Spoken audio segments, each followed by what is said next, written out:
Hello everyone. मेरा नाम है Sarang and welcome to the Sarang Moraj pharma academy.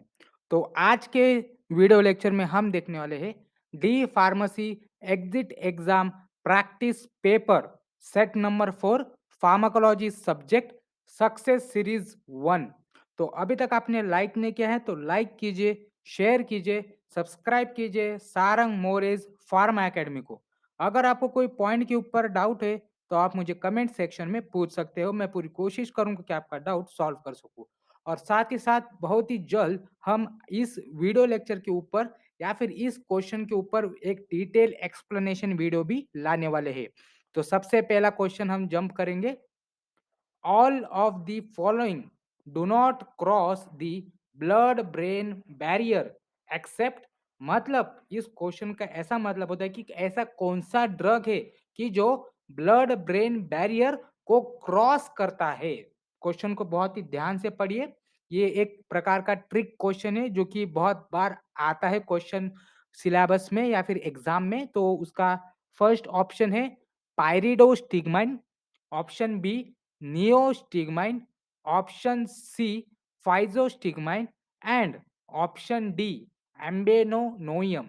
और इसका सही आंसर है ऑप्शन सी फाइजोस्टिग्माइन। उसके बाद हम देखेंगे second question, question number 2। The study of dose distribution metabolism and excretion of the drug in the body is known as। तो उसका ऑप्शन है option number A pharmacognosy, option B pharmacodynamics, option C dose effective study and option D pharmacotherapy. और इसका सही answer है option B pharmacodynamics. उसके बाद question number 3। Which of the following is seen in first order kinetics. तो option A rate depends upon plasma concentration, option B rate doesn't depend upon plasma concentration, option C rate depends upon plasma protein binding and option D none of the above. और इसका सही answer है option A rate depends upon plasma concentration. मतलब first order kinetics में plasma concentration के ऊपर ही depend रहता है किसी भी ड्रग का काइनेटिक्स। उसके बाद हम देखने वाले question number 4। All of the pairs of the drugs compete for the same receptor except. मतलब ड्रग्स के ऐसे हमने पेयर्स बनाए हुए हैं जो कि एक ही रिसेप्टर को बाइंड होने के लिए compete करते हैं, पर इसमें एक एक्सेप्शन है। तो उसका पहला ऑप्शन है ranitidine and histamine, option B metoclopramide and dopamine, option C dicyclomine and adrenaline and option D benzhexol and acetylcholine. तो उसका सही आंसर है option D C dicyclomine and adrenaline. तो ये एक एक्सेप्शन है जो कि compete नहीं करता एक ही रिसेप्टर पर बाइंड होने के लिए। उसके बाद next question, question number 5। Idiosyncrasy is known as a genetically determined abnormal reactions of the drug, option b characteristic toxic effect at therapeutic dose, option c an altered physiological state produced by repeated drug use and option d none of the above।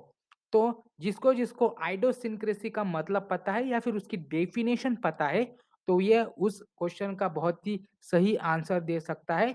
और इसका answer है option A a genetically determined abnormal reactions of the drug. तो ये आइडोसिनक्रेसी का meaning भी हो सकता है और साथ ही साथ इसका डेफिनेशन भी हो सकता है।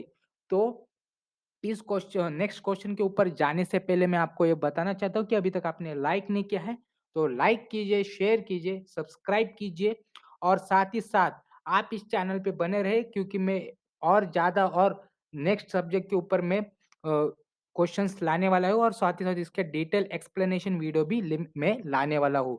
तो नेक्स्ट क्वेश्चन के ऊपर हम जंप करेंगे। Not metabolize in the liver, ऐसा कौन सा ड्रग है कि जो लीवर में मेटाबोलाइज नहीं होता है?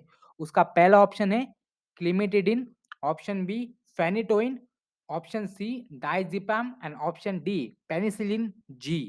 तो उसका सही आंसर है ऑप्शन डी पेनिसिलिन जी। उसके बाद हम देखेंगे question number 7। Methanol causes blindness due to its, तो option A hypersensitivity reaction, option B conjugated products, option C idiosyncratic reaction and option D oxidative products. और इसका सही आंसर है ऑप्शन डी ऑक्सीडेटिव प्रोडक्ट्स। उसके बाद हम देखने वाले हैं next question, question number 8। The following drug is not secreted in the bile, तो उसका पहला ऑप्शन है penicillin, option B phenolphthalein, option C novobiocin and option D erythromycin. और इसका सही आंसर है ऑप्शन ए पेनिसिलिन। पेनिसिलिन एक ऐसा ड्रग है कि जो कि बाइल में सिक्रीट नहीं होता है। उसके बाद second last question, question number 9। The alkaline drug amidopyrine is absorbed from option A stomach, option B proximal small intestine, option C distal small intestine and option D colon। और इसका सही answer है option B proximal small intestine. Proximal small intestine एक ऐसा part है या फिर एक ऐसा एरिया है हमारे डाइजेस्टिव सिस्टम में जहां पर एमिडोपायरिन ड्रग एब्जॉर्ब होता है। और इस सेट का सबसे लास्ट वाला question, question number 10। Which of the following statement is correct, उसके ऑप्शन है option A most drugs are absorbed in ionize form, option B, basic drugs are generally bounded to the plasma albumin. Option C, microsomal enzymes are located in mitochondria of the hepatic cells. And option D, blood-brain barrier is deficient at chemoreceptor trigger zone। तो इस चारों statements में कौन सा statement सही है? इसका आपको आंसर है तो ऑप्शन डी जो कि है blood brain barrier is deficient at chemo receptor trigger zone. तो इसी क्वेश्चन से हमारा set number 4 of exit exam D pharmacy pharmacology subject का खत्म होता है। तो लाइक कीजिए, शेयर कीजिए, सब्सक्राइब कीजिए सारंग मोरेज फार्मा एकेडमी को, और साथ ही साथ अपने दोस्तों को भी बताइए कि यहाँ पर बहुत ही अच्छे और गिने चुने क्वेश्चन का सेट बनाते हैं जिसके वजह से आपका एग्जिट एग्जाम की प्रिपरेशन होती है। Thank you.